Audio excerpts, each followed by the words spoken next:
माझे नाक मला लागतात ऐका लक्षपूर्वक. भैरपणाचा जन्म माता माऊली पाचारिता नाही दिला शब्द मागुतात गर्भी भैरा चाला नरदेता एका जनार्दनी स्मरेन आता.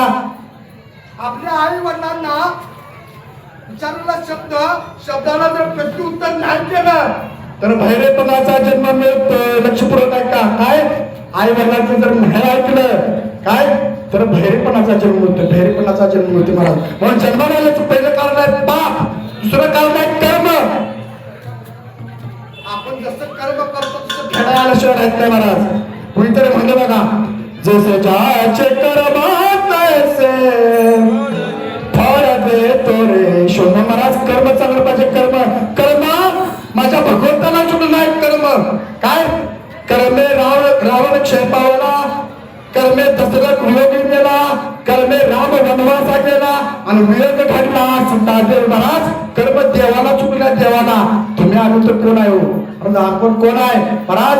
जसं करायला लागतं तसं फेडायला येतं. एक दृष्टांत शब्द लक्षात येईल. आता त्याला नवीन दिसले म्हणून लक्षात आला आहे का